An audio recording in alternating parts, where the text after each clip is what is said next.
देख रहे हैं सी न्यूज भारत। मैं हूं आपके साथ आकांक्षा यादव। वक्त हो चुका है न्यूज बुलेटिन का, तो चलिए निगाह डालते इस वक्त की खास खबरों पर।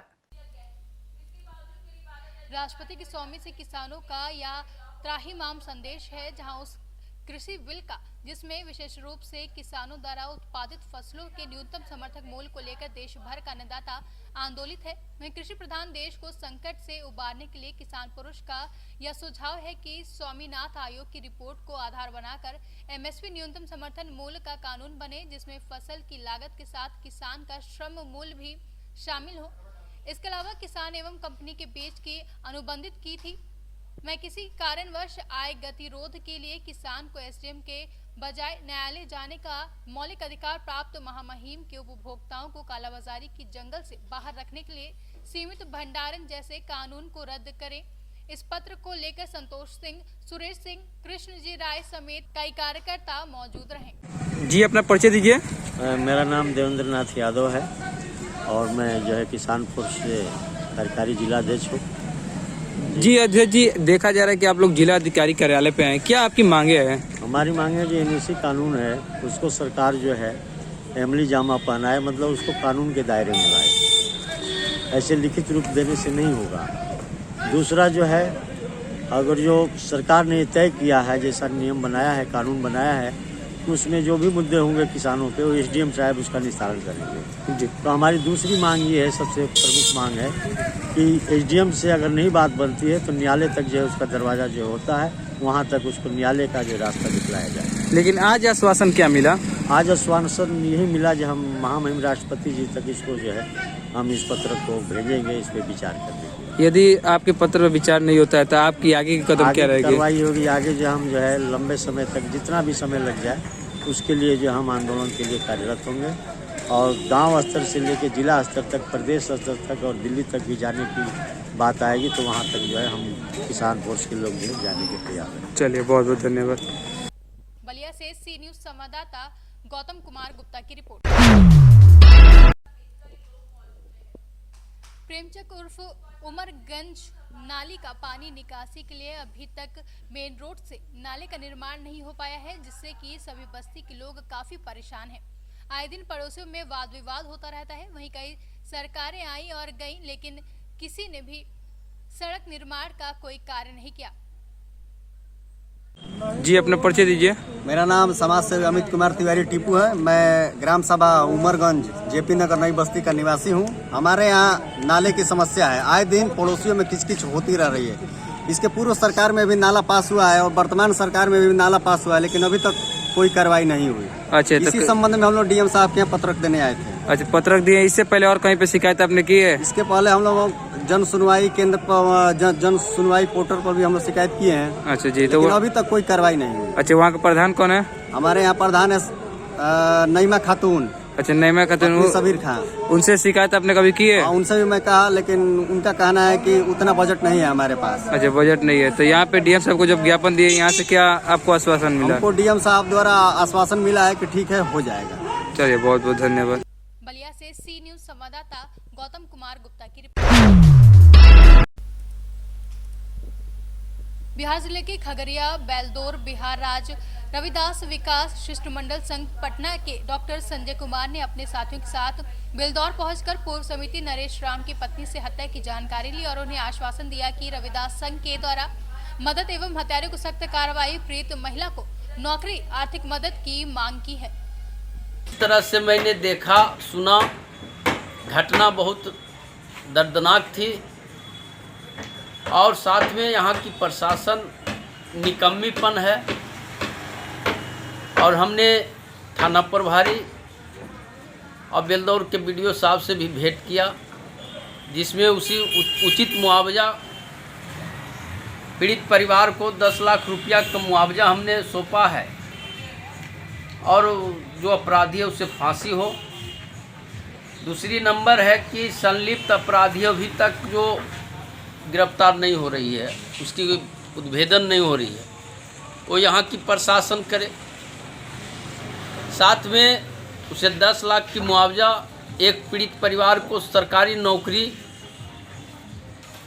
अविलंब नहीं मुहैया कराती है तो हमारा संगठन 10 दिन का जो अल्टीमेटम दिया गया है जिला प्रशासन से लेके प्रखंड विकास पदाधिकारी को, यदि ये नहीं करती है तो हमारा आंदोलन तेज होगा और डीएम को घेरने का काम करेगी।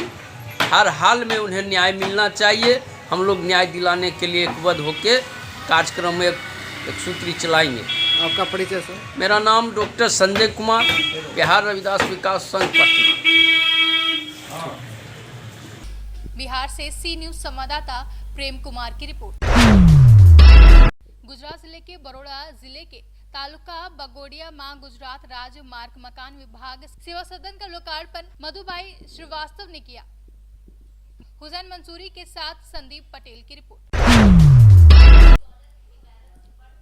किसान विरोधी कानून को वापस लेने की मांग पर अड़े किसानों ने प्रदेश उपाध्यक्ष उमेश शुक्ला की अगुवाई में अपनी मांगों को लेकर एक ज्ञापन सौंपा है।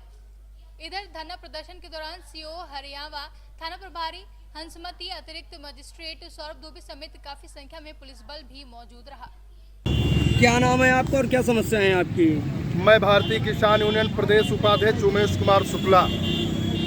आज पूरे देश में जो किसान विरोधी बिल अध्यादेश लाई है मोदी सरकार, इसका हम सारे किसान मिलकर पूरा विरोध कर रहे हैं, धरना प्रदर्शन कर रहे हैं। सरकार गुमराह कर रही है कि आपका न्यूनतम सरकारी मूल्य पे धान खरीदा जा रहा है, जबकि वास्तविकता ये है हमारा धान 10 रुपये किलो भी कोई लेने को तैयार नहीं है। सरकार इतना गुमराह कर रही है। कांग्रेस भी कहती किसानों के साथ है, सपा भी कहती किसानों के साथ है, बसपा भी कहती किसानों के साथ है और भाजपा भी अपने आप को कह रही मैं किसान हितैषी सरकार है। तो एक क्यों नहीं कानून बना देते हैं कि हमारे जो समर्थन मूल्य है उससे कम रेट पे जो भी खरीदेगा उसके खिलाफ FIR दर्ज होगी, वो सीधा जेल जाएगा। ऐसा कानून बना दें। बाकी इतने कानून बनाने से क्या मतलब है? किसाना का एक कानून ही बनाने से सारी समस्या हल हो जाएगी। किसान रोड से अपने घर चला जाएगा और नहीं तो जब तक नहीं बंद करेगा जब तक किसान के बिल वापस नहीं लिए जाएंगे। पूरे देश में इसी तरीके से धरना प्रदर्शन चलता रहेगा। हरदोई से सी न्यूज संवाददाता आशीष गुप्ता की रिपोर्ट। बदायूं बिनावर क्षेत्र के ढकिया गांव में 15वां वित्त आयोग योजना अंतर्गत ग्राम ढकिया विकास खंड सलारपुर में जितेंद्र के सामने पाकड़ से पाली समाज की गली तक सीसी रोड लोकार्पण किया गया। श्री महेश चंद्र गुप्ता माननीय राज्य मंत्री उत्तर प्रदेश ने ये लोकार्पण किया। बदायूं से सी न्यूज संवाददाता राजकुमार सिंह की रिपोर्ट।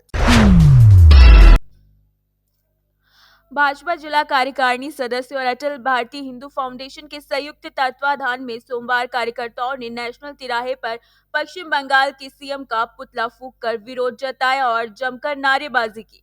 भाजपा नेता चंद्रशेखर सिंह ने कहा कि पश्चिम बंगाल में टीएमसी कार्यकर्ताओं द्वारा भाजपा के राष्ट्रीय अध्यक्ष के काफिले पर पथराव और राष्ट्रीय महासचिव के वाहन पर हुए हमले पर कायराना हरकत बयां की है और कहा कि भाजपा की बढ़ती लोकप्रियता से टीएमसी के लोग बौखला गए हैं, पश्चिम बंगाल की सीएम के इशारे पर पथराव कर रहे हैं। कार्यकर्ताओं ने कहा कि आने वाले दिनों में पश्चिम बंगाल में भाजपा की सरकार बनेगी। फाउंडेशन के जिला अध्यक्ष मुकेश राय ने कहा कि बंगाल में हुए ममता बनर्जी की पार्टी टीएमसी लोकतंत्र की हत्या करते हुए हिटलर शाही और गुंडा राज चला रही है। की जो राजनीति चल रही है ममता जी की, ये पूरा गुंडा राज चल रहा है। हमारे जो है राष्ट्रीय अध्यक्ष JP नड्डा जी के ऊपर जो हमला हुआ है, उनके काफिले पे हुआ है। राष्ट्रीय महामंत्री कैलाश विजयवर्गीय जी के काफिले पे जो हमला हुआ, इसका हम लोग घोर निंदा करते हैं और यही जो है सरकार से कामना करते हैं माननीय मोदी जी से जो है और JP नड्डा जी से कि तुरंत राष्ट्रपति शासन लागू किया जाए जो है बंगाल में। और इनका गुंडा राज जो है चलने वाला नहीं है। बंगाल की जनता जाग चुकी है और वो जो है देख रही है सीधा सीधा वहाँ एकदम खुलेआम गुंडा। अभी तक तो कार्यकर्ताओं को मारा जा रहा था, अभी तक तो डेली आप देखिए किसी न किसी न्यूज़ पे जो है किसी कार्यकर्ता भारतीय जनता पार्टी के कार्यकर्ताओं की हत्या कर दी जाती है। तमाम ये मतलब इनका ये स्थिति हो गई है कि प्रचार करने में भी आदमी जो है कर रहा है, अंदर से सब भारतीय जनता पार्टी की तरफ है, लेकिन इनका इतना आतंक हो गया है कोई कार्यकर्ता उभर के जब सामने आता है तो उसकी हत्या करवा देती है।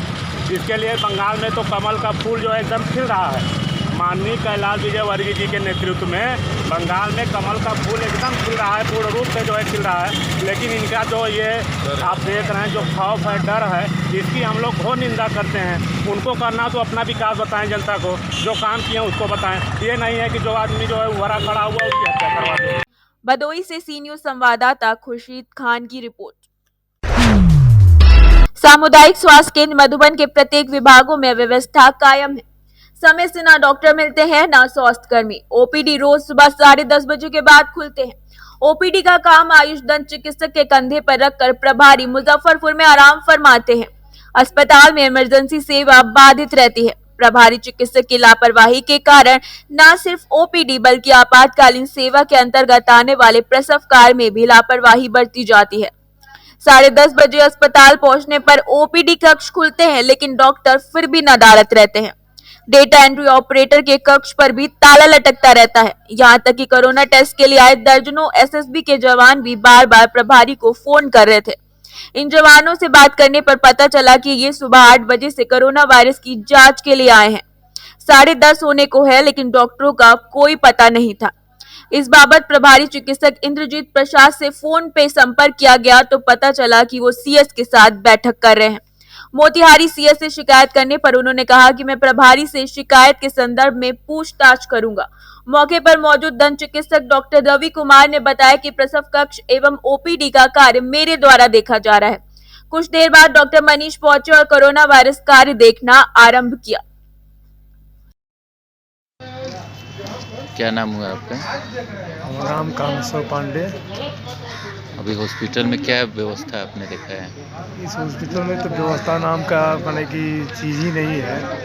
लूट बाजारी का मामला है और लूट खसोट यहाँ है।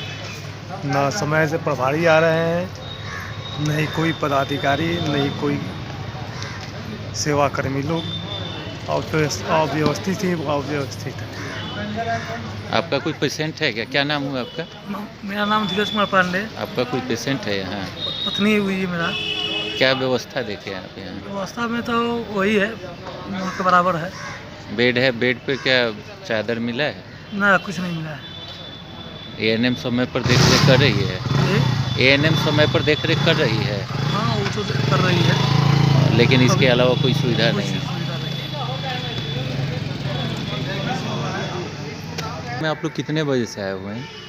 हम लोग राइट अपना टाइम से आ गए हैं यहाँ। अब 9:23 पे 9:23 पे आए हैं। यहाँ क्या करना है आप लोग? कोरोना पॉजिटिव जांच कराना है, टेस्ट करवाना है। हाँ, कोविड टेस्ट कराना। कितने देर से इंतजार कर रहे हैं? वही 9:30 बजे आएंगे। मोतिहारी से सी न्यूज संवाददाता सतीश मिश्रा की रिपोर्ट। पूरनपुर नगर की सुप्रसिद्ध सलीम बैटरी और सौर ऊर्जा इन्वर्टर शॉप पर शॉर्ट सर्किट से आग लग गई। बताया जा रहा है कि राहगीरों ने शॉप से धुआं निकलता देखा तो इस बात की जानकारी शॉप मालिक को दी। शॉप मालिक मौके पर पहुंचे और तब तक आग लगने से शॉप मालिक का लाखों रुपए का नुकसान हो चुका था। राहगीरों ने बमुश्किल आग पर काबू पाया। पीलीभीत से सी न्यूज संवाददाता हैदर खान की रिपोर्ट। जहां देश के अलग अलग प्रदेशों में केंद्र सरकार के द्वारा बनाए गए कृषि कानूनों का किसान संगठन विरोध कर रहे हैं और सरकार और किसान संगठनों के बीच वार्ता भी किसी नतीजे तक नहीं पहुंची, तो इसी बीच मध्य प्रदेश बीजेपी संगठन ने केंद्र सरकार के द्वारा बनाए गए कृषि कानून की पूरी रूपरेखा जन जन तक पहुंचाने की नियत से पूरे मध्य प्रदेश के जिला मुख्यालय में पत्रकार वार्ता की है। इस बीच मध्य प्रदेश के उमरिया जिले के मुख्यालय अंतर्गत बीजेपी कार्यकर्ता में भी बीजेपी प्रदेश कार्य समिति सदस्य अनिल गुप्ता ने पत्रकार वार्ता कर केंद्र सरकार के द्वारा बनाए गए कृषि कानूनों के बारे में जानकारी दी। क्या होती है आज की पत्रकार वार्ता? देश में कुछ राज्यों के किसानों को बरगलाकर कांग्रेस सहित अन्य विपक्षी दलों ने जो कृषि कानून में संशोधन हुआ है उसके बारे में जो भ्रामक प्रचार करके उन्हें उकसाने का प्रयास किया है। भारतीय जनता पार्टी ने तय किया है कि प्रत्येक जिले में किसान सम्मेलन और पत्रकार वार्ता करके मोदी जी ने आज़ादी के बाद ये पहली सरकार है जिन्होंने किसानों की उन्नति एवं खुशहाली के लिए क्रांतिकारी कदम उठाया है। किसान को उसके उत्पादन का उचित दाम मिले और जो कहीं का किसान देश के किसी भी हिस्से पे जाकर अपना उत्पादन बेच सके, ऐसा इस विधेयक में, और अपने उत्पादन का मूल्य स्वयं निर्धारित कर सकेगा, किसानों का शोषण रुकेगा। इस सारे तीनों संशोधन में ये बात निहित है। और हम ये चाहते हैं कि जिस तरह उन्होंने 8 दिसंबर को भारत बंद का आह्वान किया, मध्य प्रदेश के किसानों ने उसे पूरी तरह विफल किया है और इसी तरह पूरे देश के भी किसान मोदी जी के इस कृषि संशोधन विधेयक को समझेंगे और जो बिचौलिए हैं, जो कांग्रेस अन्य विपक्षी दलों के बहकावे में आकर इस कानून के वास्तविक मंशा के विपरीत जो बातें कर रहे हैं, उसे हम समझाने का आप सबके माध्यम से ये पहल हुआ है और मुझे विश्वास है कि यह क्रांतिकारी कदम किसानों के लिए एक बड़ा लक्ष्य बनकर और उन्हें 2022 तक मोदी जी ने जो तय किया है, किसानों की आमदनी दुगनी होने में सहायक सिद्ध होगी। उमरिया से सी न्यूज संवाददाता केजी पांडे की रिपोर्ट। फिलहाल के लिए न्यूज बुलेटिन में बस इतना ही। देश और दुनिया की तमाम बड़ी खबरों के लिए जुड़े रहे सी न्यूज भारत के साथ। हर खबर आपके साथ, आपके हाथ।